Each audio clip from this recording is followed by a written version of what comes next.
नसीहत जरूर करें लेकिन सामने वाले को शर्मिंदा मत करें, क्योंकि मकसद दस्तक देना होता है, दरवाजा तोड़ना नहीं। हर शख्स को आप राजी नहीं रख सकते, ये काम चमचे और मुनाफिक लोग ही कर सकते हैं। बाज़ अमीर सच्चे और बाअसूल लोगों से अक्सर लोग नाराज और नाखुश होते हैं।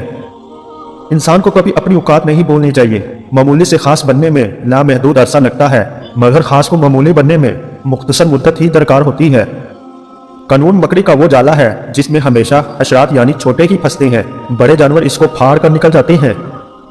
जानते हैं इंसान किसे कहते हैं? जिसकी आंख में एहतराम हो और अल्फाज में नरमी, जिसके इखलाक में रहम दिली हो और मकासिद में आला ज़र के साथ हो तो शान हो वरना सब गमान हो। ईमान और हया दो ऐसे परिंदे हैं कि अगर इनमें से एक उड़ जाए तो दूसरा खुद ब खुद उड़ जाता है। इखलाक और रवैयों की बदसूरती का एहसास हमें उस वक्त तक नहीं होता जब तक वो हमारे साथ न बढ़ता जाए। जितना तकब्बर इंसान के दिल में दाखिल होता है इतनी ही अकल इससे निकल जाती है। इसलिए खुद को इतना कीमती मत समझना कि हर कोई तुम्हें दिल से निकाल दे, क्योंकि जिस चीज़ की कीमत ज़्यादा होती है वो अक्सर लोग छोड़ देते हैं। हम पूरी ज़िंदगी इस इंतज़ार में निकाल देते हैं कि एक दिन हम अपनी मनपसंद ज़िंदगी जिएंगे, लेकिन ये भूल जाते हैं कि ज़िंदगी वही है जो आज है, कल तो बस ख्वाब है जिसकी कोई ताबीर नहीं। तुझे तेरी औकात का उस दिन पता चलेगा ऐ इंसान जब लोग तुझ पर मट्टी डालकर हाथ भी तुझ पर ही झाड़ेंगे।